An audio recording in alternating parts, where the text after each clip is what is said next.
Hello again, welcome back to Horror and I have Archie here again, and today we are going to rank all of the Final Destination 3 deaths. But quickly, before we start, I should say that, of course, at the end of Final Destination, for any of you that have seen it, spoilers for those of you who have not, 3 characters kind of die, but kind of don't die, because it's a premonition, but then it implies that it still happens anyway. So I'm going to include them in the list, but also kind of be like, they might not have happened. So if you want to imagine that it didn't happen, then just ignore them. If you want to consider that it did happen, then I've covered you. Got it. They're going to be on the list. And I've double-checked, triple-checked. There's a car going past.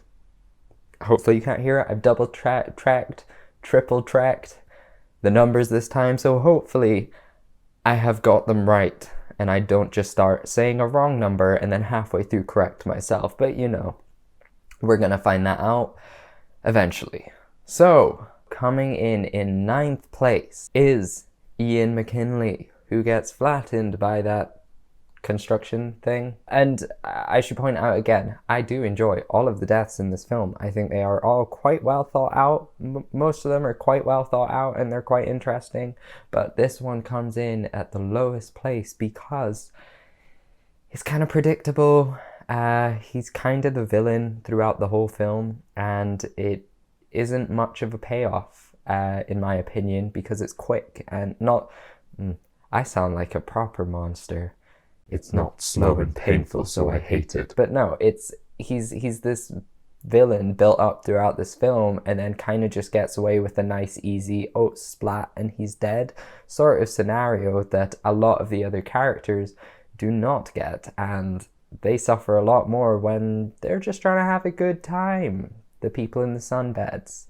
But yeah, it's a kind of build up to it in that someone else might die, but you're also very sure, knowing these films, that when the fireworks go off beforehand and look like they might hit our main character, she ain't gonna die. She ain't gonna die with another 10 minutes left of the film. You know, she might die at the end, but she's not gonna die then, so you kind of know she's fine. And there's also been a lot of drama, a lot of build-up, a lot of stuff going on with a lot of other characters up to that point, and then you're kind of like, oh, what's going to happen? And then it's just kind of splat. I will say, the little arm, the little twitchy arm at the end, they quite like that. And I might be wrong, but I'm pretty sure that got added afterwards because they thought that the death wasn't gory enough for that character. So I could be wrong. If you want to do a bit of research, you are more than welcome to do that. But yes, so, you know, at least on that, I give them credit. And it was a bit gross, and the fact that the hand is still twitching is a bit gross. But all in all, Mr. McKinley, the guy with the same name as the school, it's just kind of an underwhelming moment for such a, I guess, not important, none of the characters are important, but such a focused character throughout the film. Coming in 8th place, we have Wendy, right at the very end, who falls off a train and breaks her foot and cannot get out of the way in time to avoid the next oncoming choo-choo engine. So it's kind of similar to the other one that I just spoke about there. It was quite underwhelming. She was the main character, and sure, there was a lot of build-up. She could have died on the train.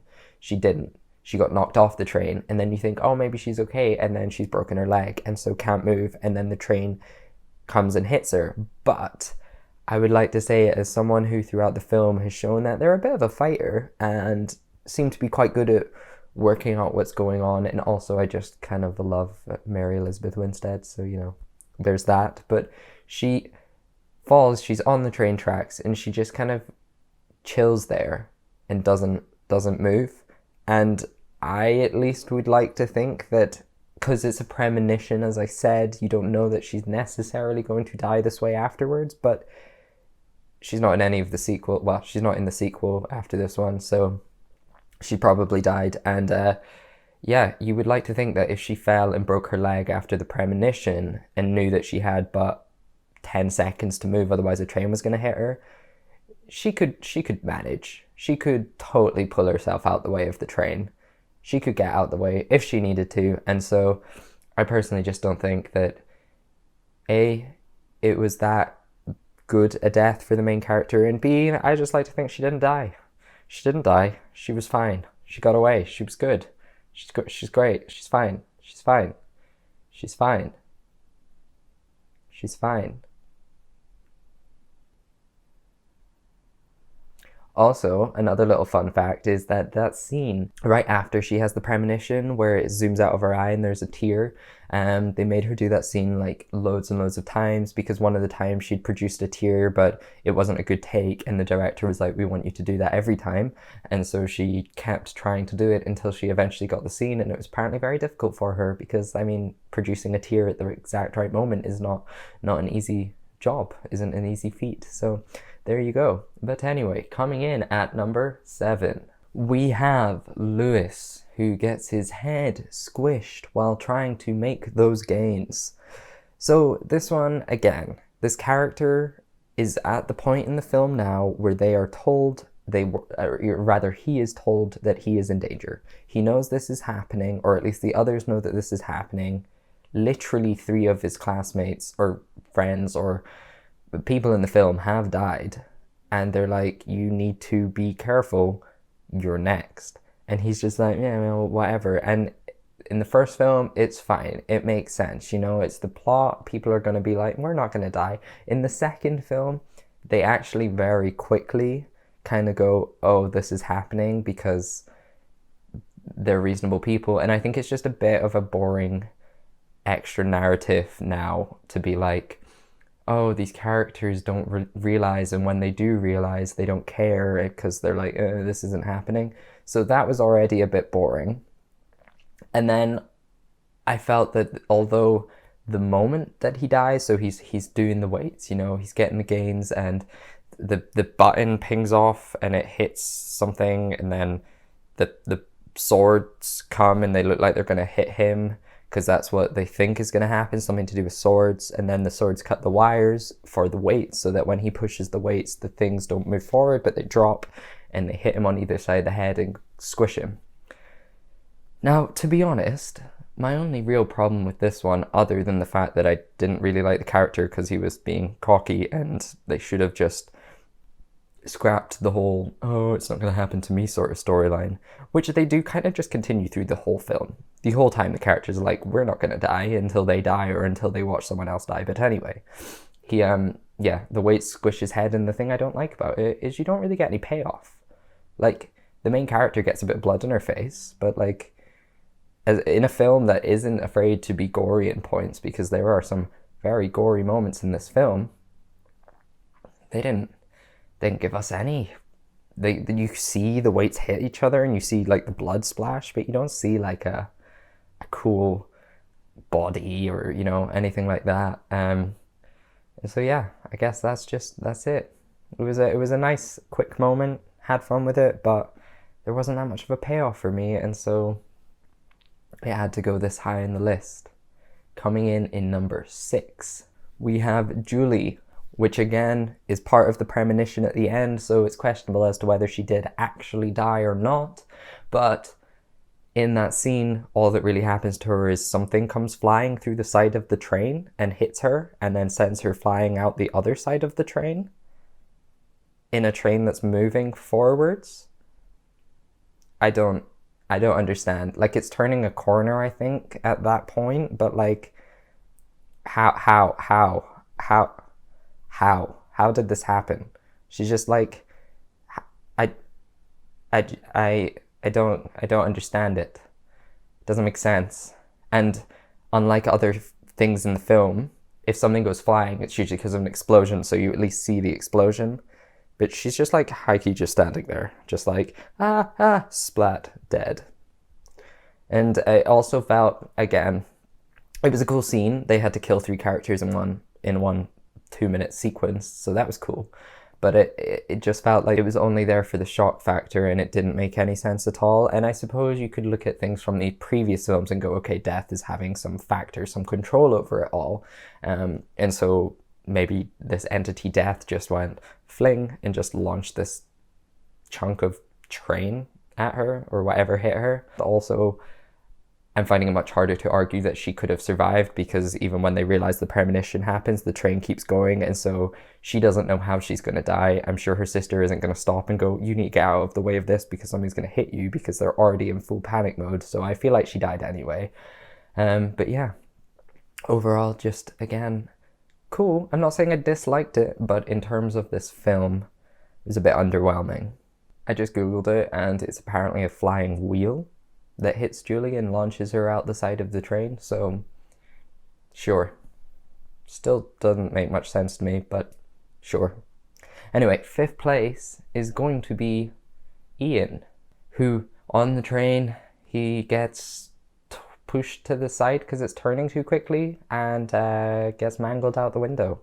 And yeah, this one is just a bit more interesting than the other two that happens in the final premonition. I think it's a kind of scary moment. And again, the reason it's not higher on the list is because we don't know that he actually died, but also I do think the other deaths are more interesting because they themselves had more build up to them or were more shocking to me. And so that's why they'll be higher than this one. But out of the 3 on the train at the end, this one's certainly my favorite because he's stuck against the window. He's leaning on it. He's leaning against the window because of he's not just chilling there. He's not like having a good time, but he's leaning because of the way that the train is moving around so quickly, the centrifugal force. I used to do physics, not for a while. And he's stuck on the glass, and the pressure of him leaning on the glass is making it crack. I don't know. I mean, the science in these films is a bit wibbly wobbly, but eventually the glass breaks, but he's so close to the wall that he doesn't just go flying out, but ends up getting kind of stuck between the wall and the side of the train and just kind of gets torn up as he gets thrown through it. And you don't really see much of it because I'm sure that would be very difficult to film, and also you don't really need to see much of it. It's a quick scene, but just the idea of like he actually has the panic and knows that he's like, he watches the glass crack and he's like, oh, this is me, this is the one, and it just doesn't go very well for him. He gets mangled. It's gross. It's a scary thought. Yeah, the whole train thing, I don't know.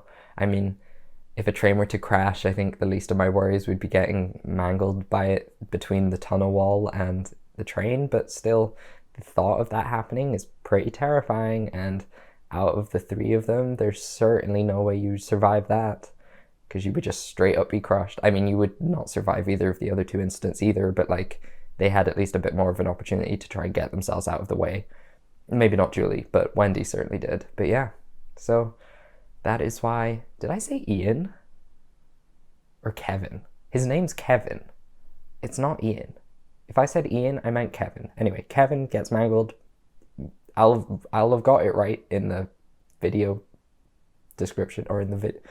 Anyway, coming in 4th place, we have Frankie, who is giving us yet another good reason to not eat drive-through takeaway food. And it's because you might get hit by a car engine that just drills into the back of your head with the fan and cuts your head open so deep that you dead. But also I learned a new word there because I just went to check his name and it says he got truncated by engine fan. I don't know, I guess, well, I know what truncated means because I've seen the film and know what happens, but yeah, new word. Truncated. Truncated.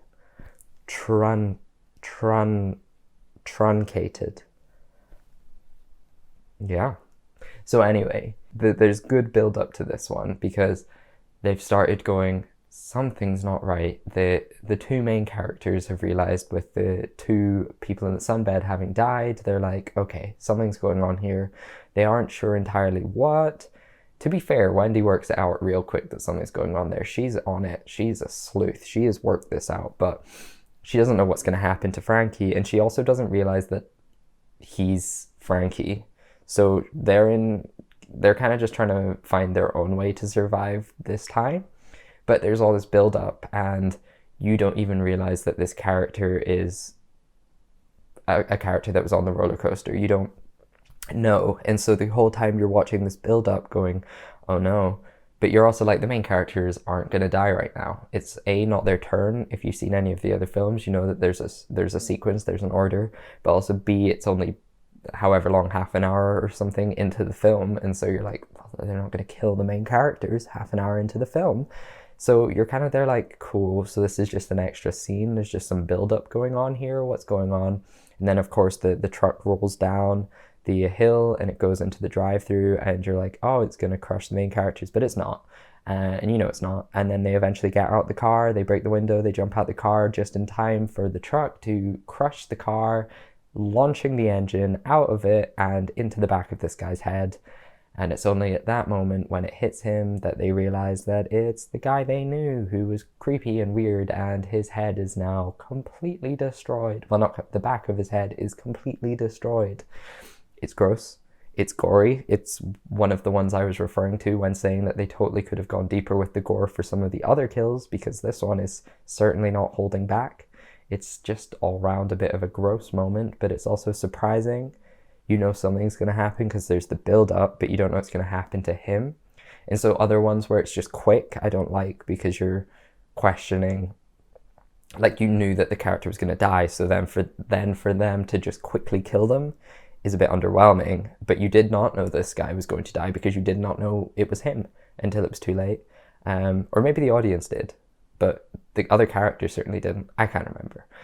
But yeah, all in all, it's quite a satisfying death. They always like to give you the little, ooh, they're dead. Ooh, here's the extra little, ooh, and it happened. So I don't know what that ooh was, but I've done it again now. Hope you enjoy it. Ooh. Anyway, coming in at number 3, it is our favorite sunbed duo, Ashley and Ashlyn, who, as I'm sure everyone knows, because even if you haven't seen this film, you have probably seen this scene, get stuck in sunbeds and cooked alive. Also, there's alternate deaths. Some of them have alternate deaths. These two certainly have an alternate death scene, which is also interesting, and they don't die in the exact same way. And if you're fascinated by only the deaths in these films, then check out the alternate death. It might be on YouTube, it's certainly on the DVD.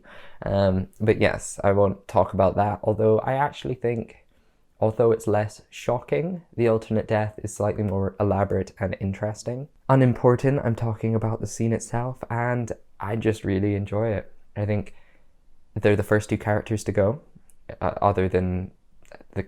Well, okay, damn it. I didn't include... I got the numbers wrong again. You know what? I'm not including the people that die on the roller coaster anyway, because you don't actually see them die. You just hear them die. And they just fall off the roller coaster. I'll include the clip now.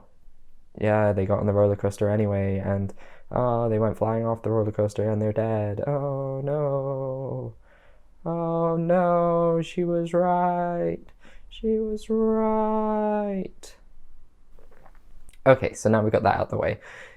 They're lying in sunbeds. They bring in their slushies, which already I'm like, slushies and a sunbed? That's not luxury. Why are you doing this? But they get told not to turn it up too hot, you know, they get told all the rules, but they're veterans, they've been before, and it just is one of those nice build-ups. One thing goes wrong, then another thing goes wrong, and then like, so the slushy drips on the electric, so it starts getting hotter and hotter, and at first they're like, ooh, oh no, oh, this is quite hot. And then when they start being like, we should maybe leave, the phone rings because Wendy's trying to save them, and it knocks over something, and it knocks over something else, and eventually this board of wood gets lodged between the two sunbeds, and at this point they're like, yeah, I think I'm gonna go turn this down, I think it's too hot.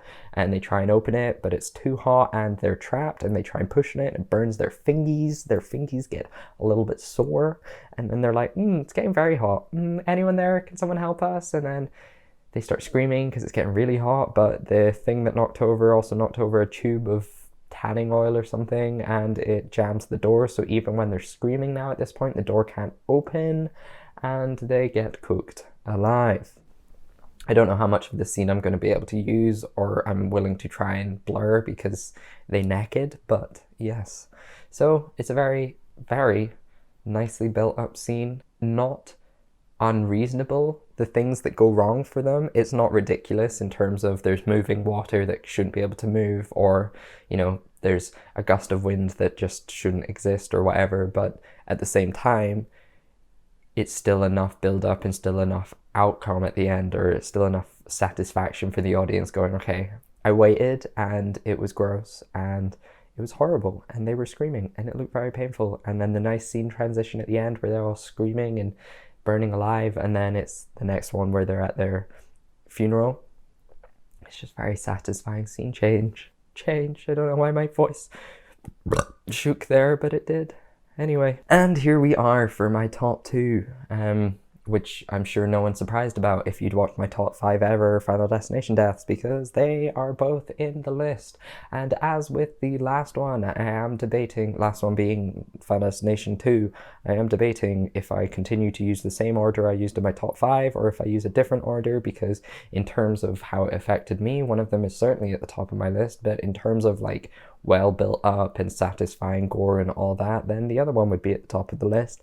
But this time I'm just deciding to do it my way, because it's my opinion, it's based on my thing, and it's unimportant at the end of the day what I think, because anyone else can have a different opinion, and that is okay. But anyway, coming in at number 2, we have Aaron, who gets nailed through the head many a time. Now, this one is, as I've said before, so I'm not going to go into too much description about it, because if you want to hear my full thing, you can watch the other video I did on it, but it's just got a lot of nice build-up. They're in this massive warehouse with loads of dangerous things. Also, if you do the Final Destination 3 play-along, you kind of have an influence on how she dies. Not really, like, she dies the same way, but there's, because you get to choose your own story, and what you choose changes things, which is fun. You know, just a fun little addition to the film, to the franchise, to the idea. Yeah, they're in this warehouse. There's loads of dangerous things. You also think that it's going to be McKinley who's next, but it's not. A lot of things start going wrong, and eventually Wendy saves McKinley from being impaled on wooden sticks, which look way too light to actually impale him, so I don't think they would have. But, you know, she saves him, but in the process knocks a bunch of stuff. Well, she doesn't knock stuff over, but things fall over, knock Aaron back. She hits her head against a nail gun, and boom, boom, boom, boom, boom, boom, boom, boom, boom. And she just does, and I said it last time, she does that little exhale as she is breathing out her last breath, and she's dead. I think it's extremely gory. It's extremely horrible concept. The fact that they have her hand like pinned to her face is gross. It's horrific, but it's also really cool. The build up again was great. The payout was great. It all in all was just a great scene. And yeah, that last breath is enough to scare anyone away from nail guns for a long time. But yes, so that is why Aaron comes in second place. And in first place, I'm sure we all guessed it, but of course it is Perry, again in pole position, as she becomes way too patriotic about the flag and ends up through it. I know I normally say I don't like these surprising ones with no build-up, but the whole scene was kind of build up to someone dying. And there was all the Julie getting dragged by a horse and trying not to get killed that way, and then Kevin maybe getting shot, or fireworks exploding on him, and there was loads going on, essentially. And you have that moment where, yeah, Wendy is going, who's next? Who is next? One of your friends is about to die, and you see her face go, oh no, why am I, okay, it's me next. Oh, and she realizes all too late, as the moment she stands up, she gets impaled. And again, it's surprising in that moment. This character has been irrelevant through the whole film pretty much, and then she just gets this brutal death. And then not only that, they give her that nice extra little, you know, that actor got paid for a whole 2 moments, because she has that moment and then the next moment where she's sliding down the pole. And it is horrible, but it's just also really cool. And to me, just really satisfying, because it's like clean.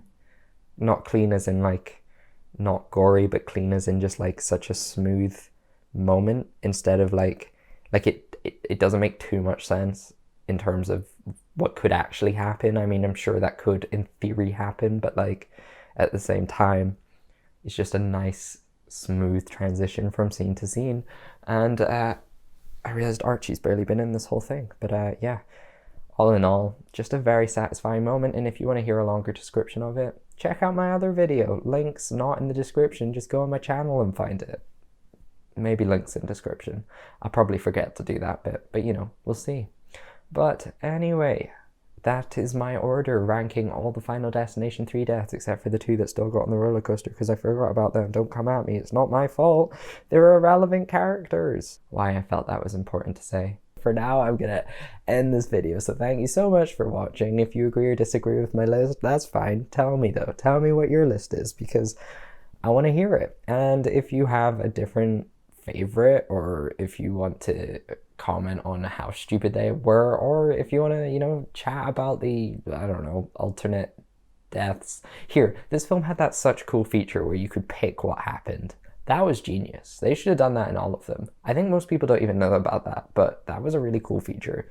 If you have the DVD, or even if you don't get the DVD, check it out. It's good fun. It'll give you an evening, and it makes you think that you're a monster for choosing how these people die. But anyway, thank you for watching. Stick around and hit the subscribe button if you want to see more content like this. Like this if you like the video, and if you don't, dislike it. It's, you know, still does good things for the channel, I suppose. And for now, me and Archie will say see you later. So, thank you for watching Horror and I.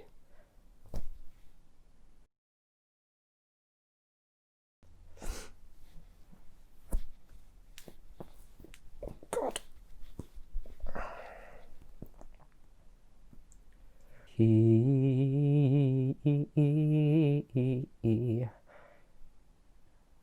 I will get copyrighted.